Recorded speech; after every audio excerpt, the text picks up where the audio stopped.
Oi, pessoal. Então, estamos aqui de volta, o Rodrigo. Celso. E bem? A gente hoje no Nós do Trânsito a gente vai falar sobre um tema um tanto polêmico. Bastante polêmico. Por que diabos as pessoas só dirigem a partir dos 18 anos?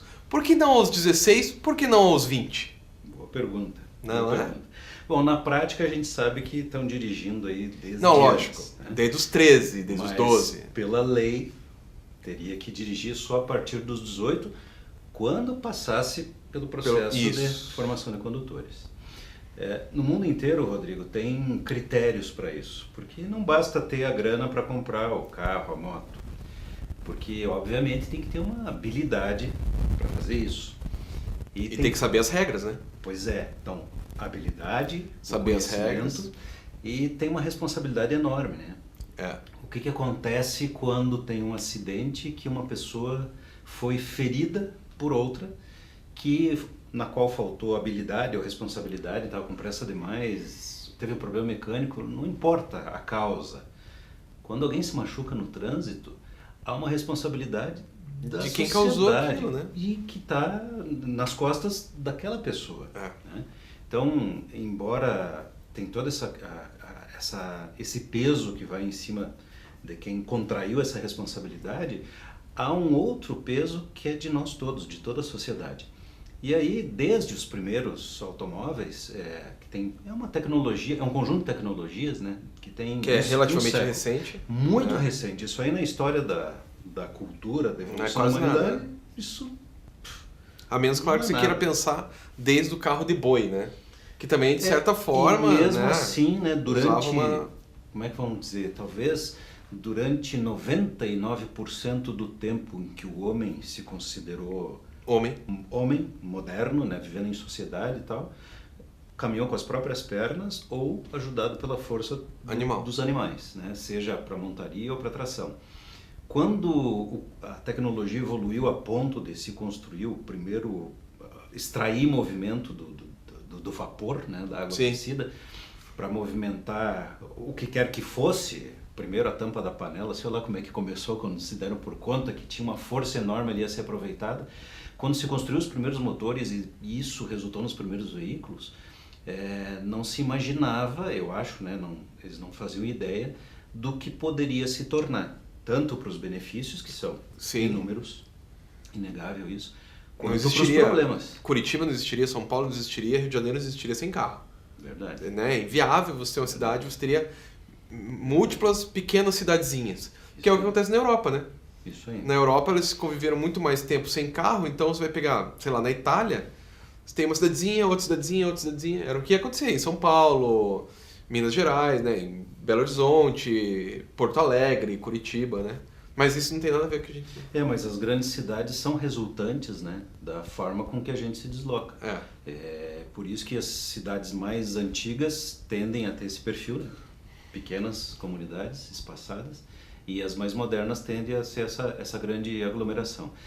E nas grandes cidades, nos tempos de hoje, então já com essa tecnologia disponível, quando alguém que tem esse poder econômico, porque também não dá para se iludir, carro não é para todo mundo. Não é para todo mundo. E a gasolina também, né? Porque não é apenas o carro. Tem todos os custos envolvidos, né? E não vamos entrar aqui no mérito se o modelo socioeconômico está correto ou não, mas o fato é que, falando dos nós do trânsito, um dos maiores que nós temos é esse embate e essa discussão. E afinal de contas... Qual é a minha idade para dirigir? Qual é a idade? Por que eu não posso dirigir aos 16, né? Porque talvez... Se eu posso votar? Talvez um menino de 16 anos tenha condições, né, tenha habilidade e tenha condições de desenvolver todo o conjunto de habilidades e conhecimentos necessários para dirigir. Por que a lei brasileira não deixa? E esse é um ponto bem legal, né? Por que eu posso votar e eu não posso dirigir? Eu não posso dirigir. Por que eu posso escolher os rumos do país e não posso dirigir? Talvez seja porque os rumos do país não é tomado só por você, né? E dirigir seja só você. Mas tudo bem. Mas essa é uma forma bem importante de olhar. Porque se você vota errado, né, digamos assim, é difícil conceituar isso também, mas eu acho que as pessoas vão entender. Eu votei errado. Isso não tem um impacto imediato, contundente, como eu fiz uma manobra errada. Claro, eu atropelei uma pessoa. Furei o sinal vermelho e aí eu atropelei uma pessoa, eu colidi no outro carro, bateu de frente. Então, eu matei alguém, né? Se você vota errado, você não mata ninguém. Você não mata ninguém, na teoria, né? Na prática, depois os caras vão lá em Brasília e eles matam as pessoas deixando elas com fome, claro. Mas não é uma pessoa que vai decidir isso, né? Pois é. Bom, tem muitos países, e no Portal do Trânsito a gente está sempre conversando com gente do Brasil inteiro, e vem muito questionamento disso, né? Quando é que no Brasil vai ser como é nos Estados Unidos? Não são todos os estados americanos. Isso, é que tá, não é tudo. Só que são os estados que aparecem nos filmes. Daí fica essa impressão de que é em qualquer lugar. É tudo assim. Bom, então, para quem está com essa impressão, primeira informação, não é bem assim. Pode, com 16 anos, começar a conduzir, mas não pode fazer isso sozinho. Em alguns lugares. E cheio de restrições, né? Não pode ser sozinho. Tem que ter um adulto que responda pelo crime, que assuma perante o órgão de trânsito, o Detran deles, que eu sou responsável por esse adolescente que vai dirigir. Então, não pode dirigir sozinho ou pode dirigir sozinho só em determinadas áreas da cidade, em determinados bairros, né, determinados tipos de veículo. Aliás, a habilitação por categoria é algo que é muito comum na aviação, na aeronáutica, assim. Ninguém sai pilotando um Boeing. Antes o cara pega um planador, depois um teco-teco. Tem uma escala, né, de aeronaves pequenas, e a X de horas de voo acumuladas, inclusive em simulador, que aliás é tema para um outro. Sim. Né? O pessoal está participando aí, está falando muito sobre, sugerindo que a gente fale simulador, vamos deixar para um específico. Mas na aviação tem essa coisa do vai crescendo, né? E daí o avião já tem a questão que as aerovias, isso, né? Elas são segmentadas, obviamente, né? pela altura, pela distância do solo. Então você tem uma questão de que você evita colisões de grandes aeronaves com aeronaves de pequeno porte, porque... A menos que sejam Learjet, né? Pois tem... Acidente aéreo acontece, né? É 5 mil vezes menos perigoso, 5 mil vezes menos provável do que um acidente de trânsito, mas acontece. E quando acontece é uma vez só, né? Essa é a parte boa também. Liquida a fatura na hora. Então, uma aeronave que voa a 10 mil pés, claro que entre decolar e pousar, ela vai passar por essas vias onde estão as aeronaves pequenas, mas são trechos pequenos, muito bem controlado, né? Tem todo um processo que é diferente das rodovias, né? Completamente diferente. Então, se formos comparar esse universo da aviação com esse do trânsito dos automóveis, nós poderíamos fazer muita coisa melhor aqui nos automóveis. Por exemplo, falando automóvel, mas qualquer veículo, né? Por exemplo, moto é um problemão a maneira com que é feita a habilitação. É muito distante da realidade. Pois é. A parte prática é feita numa pista, normalmente uma pista rampa fechada, rampa e algumas manobras para fazer curvas que estão testando a habilidade de se equilibrar, mas é tão longe da realidade que tão longe de um carro passar do teu lado, né? E longe, por exemplo, de estar com uma caixa porque vai entregar pizza. Claro. Né? E quando sai do processo de primeira habilitação, e aqui não é uma crítica às autoescolas, aos CFCs, porque mesmo os bons CFCs, aqueles que dão um curso legal, que tem um bom material didático, né, que tem bons instrutores, o processo é fraco, especialmente na questão da categoria A, de moto. A pessoa vai mesmo aprender depois na prática. Com todos esses problemas que tem aí... E ainda tem o pedestre, que não faz nenhum curso. E ainda tem o ciclista. O ciclista, que também não faz curso ciclista nenhum. É uma coisa também, bicicleteiro já é outra, né? Isso Aquele cara que passa no meio dos carros, isso assim... dá um papo para outro programa, né? Mas pegue todos esse conjunto de problemas e coloque lá, ao invés de um cidadão que tem 18 anos ou mais, um que tem 17, 16, 15, como querem alguns. Não é que não possa. Acontece que não é só a questão da habilidade. Você não tem... Particularmente, eu acho que as pessoas deviam dirigir só a partir dos 21. Sinceramente. Por quê, 21? Porque eu dou aula. Pô, o cara é radical, hein? Eu dou aula. Achei que ele ia defender. Não, eu dou aula assim eu dou aula pros calouros na faculdade.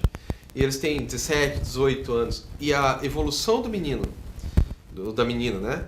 Quando ele entra, e depois quando ele tá no 10º período, 5 anos depois, né? Na faculdade de Direito, é outro ser humano.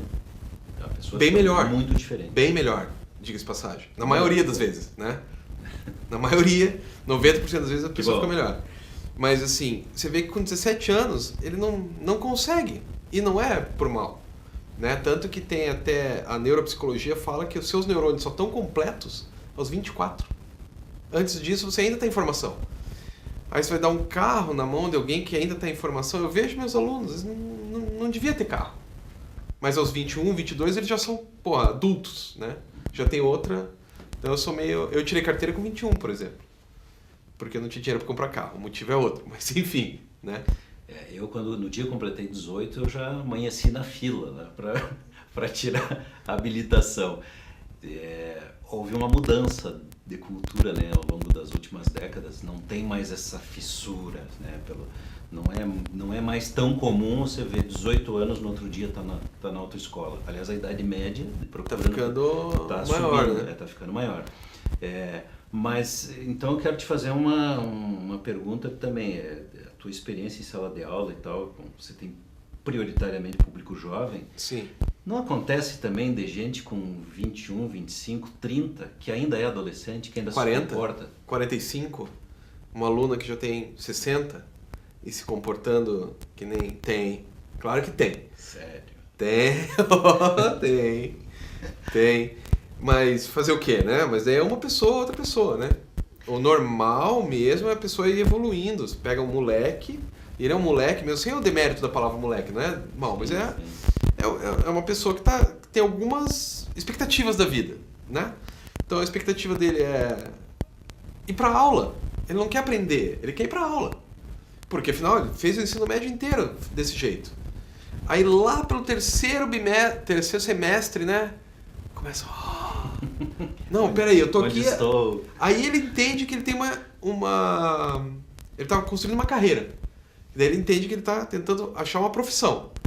Daí o cara... Opa, não, peraí, eu tô aqui porque eu preciso trabalhar. Eu preciso trabalhar.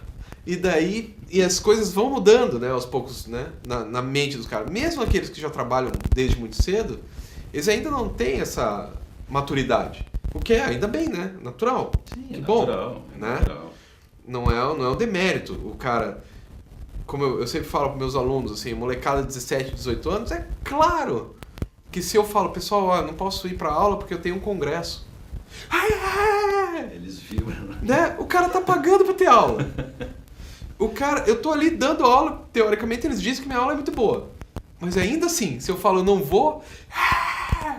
Quando você chega num cara mais velho, ele não pensa Imagina assim. Os professores que os alunos não gostam. Né? Pois é. Eles adoram. Pois é. O Rodrigo tem fãs, não tem alunos. Mas isso foi uma provocação, claro. Eu também já vi muito adulto, conheço muito adulto que se comporta como criança. Aliás, né, falando em tecnologias e tal, as coisas que a gente falou aqui várias vezes, o lançamento do Pokémon GO, né, vem mostrar como tem essa necessidade mesmo de adultos de viver o momento criança. Sim. Pelo amor de Deus, gente, não façam isso no trânsito. Lá é um momento de responsabilidade. Então, se é muito natural o jovem provavelmente na hora que jovem, esse programa for ao ar já tem Pokémon GO no Brasil. Mas agora eu vi... A gente não consegue gravar tudo, mas ontem provavelmente tem os caras que trocaram um tiro por causa do Pokémon GO. Pois é, então já teve gente atropelada, gente que se machucou, teve acidente de trânsito, um monte de inconvenientes por conta do... Tudo bem, de repente é a fase inicial, mas, gente, peraí, juntar GPS, né, internet com GPS, com um celular, com um software, a realidade aumentada, cara, o aplicativo do banco tem isso. Sim. Né? Você usa o Waze, coisa assim. Claro, não é uma brincadeira. Não é divertido, né? Acontece que o propósito da brincadeira, e parece que eles acharam uma fórmula bem viciante, né? Aliás, tirar o chapéu, né, pro pessoal aí. Não, os caras são bons. E você que vem desse universo... Não, os caras são bons. Mangás, entende de mangá, história em quadrinhos e tal, eles são de fato muito bons. Mas isso, peraí, no trânsito isso é um problema. Aliás, em vários lugares isso é um problema. Em vários lugares. Você sair pra caçar, tudo bem que tá nos Estados Unidos, mas você sair pra caçar Pokémon às 4 da manhã no subúrbio de Nova York, que foi daí que deu o tiroteio, pô, né? Vamos botar um pouco... Vacilou, né? Vacilou. Então, eu não sei se é justo colocar isso na conta da imaturidade. Me parece que sim, porque não que a pessoa não possa se divertir. Aliás, eu acho que felizes das crianças das pessoas que preservam a criança que tem dentro de si, né? Mas tem que separar as coisas. Então, essa coisa de ter dificuldade de separar, talvez, voltando ao ponto inicial, seja um motivo técnico, a primeira explicação numa lista de motivos pelos quais não se permite que pessoas com menos de 18 anos dirijam. E pela lei também, isso vem lá do Freud, né? Que pegaram da psicologia. Pela lei, assim, pela psicologia, e depois foi aplicado na lei, 18 anos é quando se encerra a adolescência, quando se inicia a vida adulta. Né? Então, daí por isso também, né? Você já é um adulto. Então, que diferença faz um moleque de 17 anos, 11 meses e 29 dias de 18 anos? Como se houvesse um ponto de virada preciso. Não tem um clique, né? Contundente, claro que não tem. Por outro lado, você também tem que colocar uma marca. Tem que ter uma marca, né? E aí, e a tal coisa, alguém que talvez defenda a questão de que não precisaria esse rigor todo, a partir dos 16 já dá, porque há de ter jovens com menos de 18 que têm essa capacidade, eu acredito que tem. Acontece que daí tem um outro problema, que justifica por que tem que manter um critério. Não tem como o Estado, a estrutura que a gente criou para fiscalizar, como fazer essa diferenciação. Não haveria estrutura, um mecanismo capaz de dizer, o Celso tem 16 anos e já pode, mas o Rodrigo tem 17 inclusive e ainda não pode. Não tem como fazer isso. Então, na verdade, o critério dos 18... não é só 18, hein? Tem que ser penalmente imputável. Sim. É uma questão jurídica aí e tal, que quase sempre, né? Dá no mesmo se a pessoa nunca foi parar na cadeia. Coincide com 18 anos. Mas há uma necessidade de ter o critério, e no Brasil, por enquanto, o critério é esse. Então, né, por um viés de cidadania, o que a gente tem a dizer é o seguinte, né? Se você não concorda, tem uma ideia melhor, defenda a sua ideia, né? Coloca aí embaixo, né? Tem um espacinho aqui para você defender. Mas enquanto a lei for essa, né? Não, tem que ter 18 anos, penalmente imputável, tem que ter feito o curso, estar plenamente habilitado. Tem que carregar aquele documento junto. Tem que ter porte obrigatório. E é isso aí. Então a gente fica, por semana que vem a gente se vê aí, mas comenta aí embaixo o que você acha. Beleza? É isso aí. Até mais. Tchau.